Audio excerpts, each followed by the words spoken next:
नमस्कार, स्वागत है साहित्यिक झरोका चैनल पर। हम कर रहे हैं हिंदी साहित्य का भक्ति काल।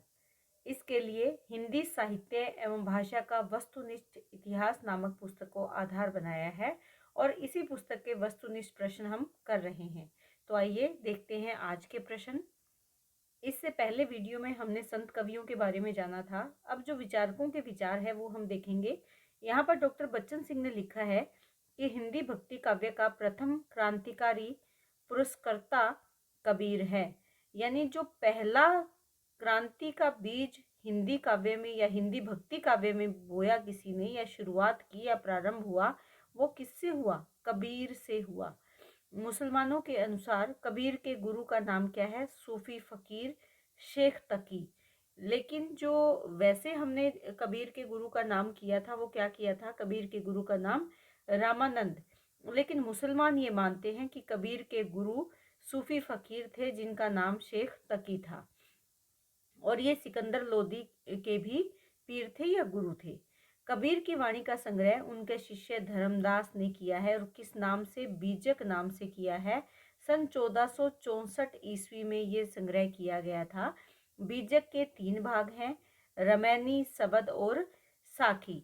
देखिए, कबीरदास ने अपने दोहों के माध्यम से ये बताया है कि वो पढ़े लिखे नहीं थे। जैसे कलम गही नहीं हाथ, यानी उन्होंने कभी हाथ में कलम को नहीं पकड़ा और तो यानी वो अनपढ़ थे। लेकिन उनके विचारों को उन्हीं के शिष्य धर्मदास ने पुस्तक के रूप में, और वो पुस्तक का नाम क्या है? बीजक के नाम से उन्होंने उसे संकलित किया और इसका जो संकलन है वो 1464 ईस्वी में हुआ था। 3 भागों में ये लिखी गई है। यहाँ पर जो रमैनी है इसका अर्थ क्या है? रामायण।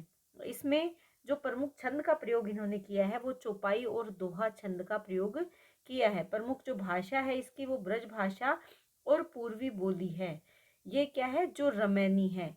उसके बाद जो सबद है, इसका मतलब क्या है? शब्द। ये गेय पद है, यानी गाए जा सकते हैं। ये ब्रज भाषा में और पूर्वी बोली में इसका संकलन इन्होंने किया है। उसके बाद साखी है। साखी यानी साक्षी।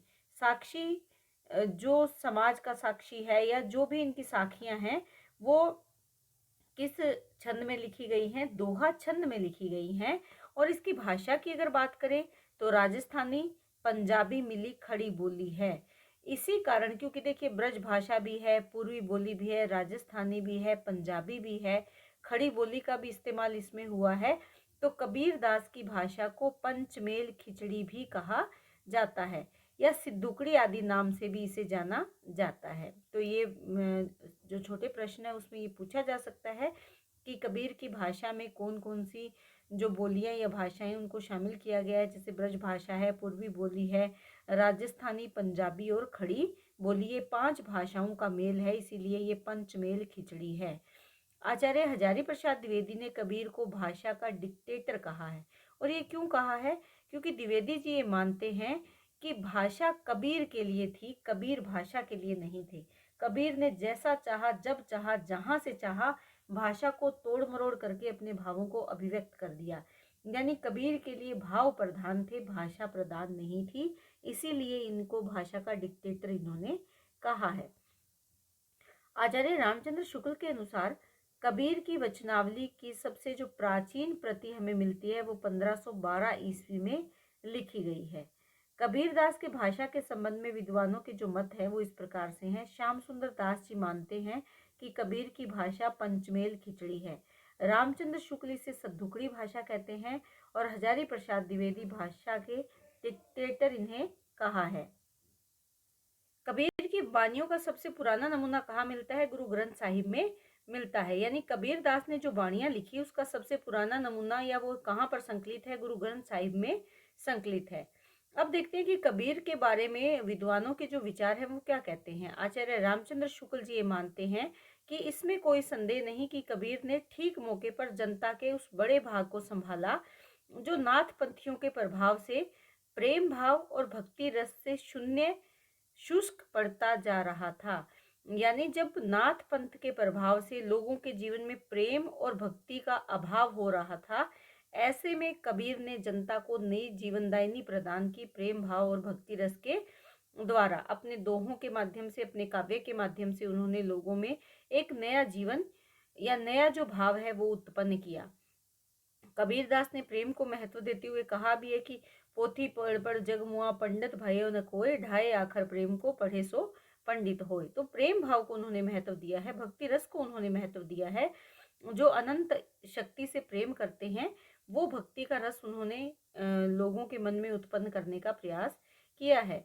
उन्होंने भारतीय ब्रह्मवाद के साथ सूफियों के भावात्मक रहस्यवाद, हठ योगियों के साधनात्मक रहस्यवाद और वैष्णव के अहिंसावाद तथा प्रपत्तिवाद, यानी केवल एक विचार उन्होंने नहीं रखा या एक विचार को लेकर वो नहीं चले, बल्कि उन्होंने सभी धर्मों के जो मुख्य विचार थे, चाहे वो भारतीय ब्रह्मवाद में के ब्रह्मवाद है या सूफियों का जो भावात्मक रहस्यवाद है, इसके साथ साथ हठ योगियों के द्वारा जो साधना की जाती है, वैष्णवों के द्वारा जो अहिंसावाद या प्रपत्तिवाद है, इन सब का मेल उन्होंने अपने पंथ में खड़ा किया। ऐसा कौन मानते हैं? ये भी आचार्य शुक्ल ही मानते हैं।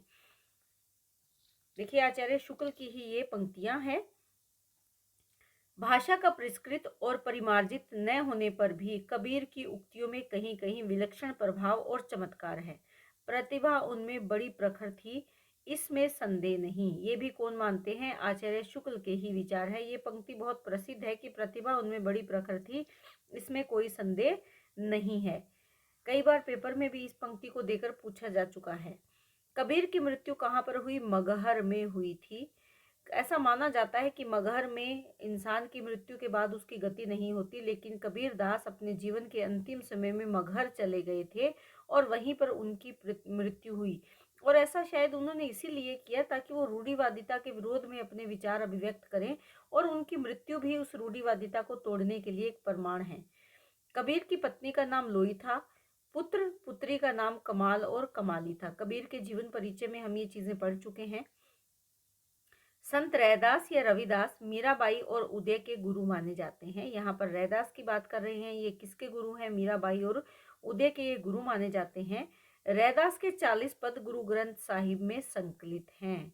जो सिखों का एक प्रसिद्ध या पवित्र ग्रंथ गुरु ग्रंथ साहिब है, उसमें रैदास के भी 40 पद संकलित हैं। गुरु नानक देव ने सिख संप्रदाय के मूल प्रवर्तक एवं आदि गुरु थे। कौन थे? गुरु नानक देव जी। गुरु नानक देव की पत्नी का नाम सुलक्षणी था तथा उनके 2 पुत्र थे, एक तो श्रीचंद और दूसरा क्या है?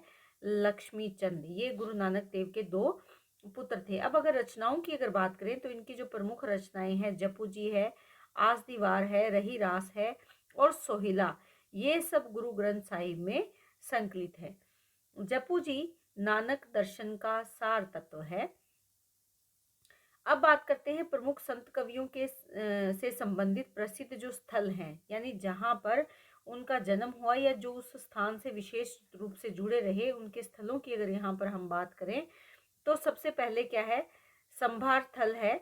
यह समाधि स्थल है। किसका समाधि स्थल है? जम्बनाथ जी का। बिश्नोई समाज से जुड़े हुए जम्बनाथ जी हैं और इनका जो समाधि स्थल है ये संबरा थल है।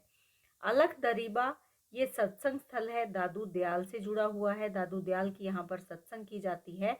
बाबा लाल का शैल ये बड़ौदा में है और बाबा लाल नाम से स्पष्ट हो रहा है। मगहर मृत्यु स्थल किसका है? कबीरदास का। सांगानेर मृत्यु स्थल किसका है? सुंदरदास का। भराने जो कि राजस्थान में है, दादू दयाल का ये मृत्यु स्थल है। और इसके साथ आप ये भी ध्यान रखेंगे, अलख दरीबा ये सत्संग स्थल है, किसका? दादू दयाल का ही। द्वारका मृत्यु स्थल किसका है? मीराबाई का है। ये प्रसिद्ध वो स्थान है, वो जगह है जहाँ इन संतों से जुड़ी कुछ न कुछ बातें हैं, चाहे वो उनकी सत्संग का एक बड़ी जगह है या उनके समाधि या मृत्यु स्थल से जुड़ी हुई कोई विशेष स्थान या जगह, प्रसिद्ध स्थल है, जो आज भी यहाँ पर इनसे जुड़े हुए जो लोग हैं वो भारी संख्या में एकत्रित होते हैं। तो ये प्रसिद्ध स्थल है जिनको आप याद रखेंगे। आगे देखते हैं कि इन संतों ने कौन कौन से संप्रदायों का प्रवर्तन किया। सबसे पहले अगर बात करें कबीर पंथ के प्रवर्तक जैसा कि नाम से स्पष्ट है, कबीर है और इसका मुख्य केंद्र कौन सा स्थान है? ये काशी है।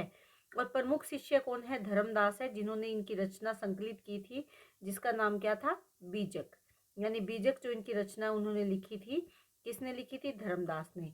और ये कबीर पंथ है, केंद्र कौन सा है? काशी। इसके बाद अगर सिख संप्रदाय की बात करें तो गुरु नानक देव जी हैं, जो कि पंजाब से जुड़े हुए हैं। उदासी संप्रदाय श्रीचंद, ये गुरु नानक देव के ही पुत्र जो हैं श्रीचंद, वही हैं जिन्होंने उदासी संप्रदाय की स्थापना की। बिश्नोई समाज की जो स्थापना है वो किसने की थी? वो जम्बनाथ ने की थी, और इसका मुख्य केंद्र स्थान कौन सा है? बीकानेर है। इनके प्रमुख शिष्यों की अगर बात करें तो हावली पावजी, लोहा पागल, दत्तनाथ, मालदेव इनके प्रमुख शिष्य हैं। उसके बाद निरंजनी संप्रदाय की अगर बात करें तो इसके संप्रदाय के प्रवर्तक कौन है? हरिदास निरंजनी, और इनका जो प्रमुख स्थल है डीडवाना में है। इनके प्रमुख शिष्य नारायण दास और रूपदास हैं। लाल पंथ लालदास का है, और ये अलवर में है। इनका जो मुख्य स्थल है वो कौन सा है? केंद्रीय स्थल अलवर है। दादू पंथ दादू दयाल का नाम से स्पष्ट है, ये राजस्थान में है। रज्जब, सुंदरदास, प्रागदास और जन गोपाल इनके प्रमुख शिष्य हैं। उसके बाद बाबा लाल इनके प्रवर्तक हैं। गुरदासपुर में ये स्थान है, और ये बहुत ही प्रसिद्ध स्थान है, गुरदासपुर पंजाब में। बाबरी साहिबा इसके प्रवर्तक हैं, जो बाबरी संप्रदाय हैं, बाबरी साहिबा इसकी प्रवर्तक है। सत्यनामी इसके प्रवर्तक जगजीवन दास हैं। नरलोन में इनका स्थान जो प्रमुख केंद्र है, गोविंद साहब और भीखा साहब इनके प्रमुख शिष्य हैं। उसके बाद साधो संप्रदाय की अगर बात करें तो वीर भानु इसके प्रवर्तक हैं, और ये फर्रुखाबाद में है। देखिए, इसमें से कई बार पूछ लिया जाता है, तो जो मुख्य मुख्य बातें हैं वो आप याद रखें। इनके शिष्य याद करना थोड़ा मुश्किल हो सकता है, लेकिन फिर भी कोशिश अगर करेंगे तो हो जाएंगे। और अगर सारे नहीं तो कुछ एक ज़रूर आप याद करें, क्योंकि जो छोटे प्रश्न है ये कहीं से भी पूछे जा सकते हैं। इनका कोई सीमा या क्राइटेरिया नहीं होता कि केवल वहीं से प्रश्न पूछे जाएंगे। तो आप इनको ज़रूर पढ़ें। जितना डीपली पढ़ेंगे उसमें से जो याद रहेगा वो बिल्कुल छन कर निकलेगा, जो आपके पेपरों के लिए उपयोगी होगा। तो उम्मीद करती हूँ कि वीडियो आपके लिए उपयोगी सिद्ध हो रही है, ऐसी मेरी आशा और उम्मीद है। और मैं सिर्फ कोशिश कर सकती हूँ, प्रयास कर सकती हूँ आप तक ये प्रश्न पहुँचाने का, और उसको प्रयास को सफल करना आप लोगों के हाथ में है। इसी तरह चैनल से जुड़े रहें, लाइक शेयर सब्सक्राइब करते रहें। बहुत धन्यवाद।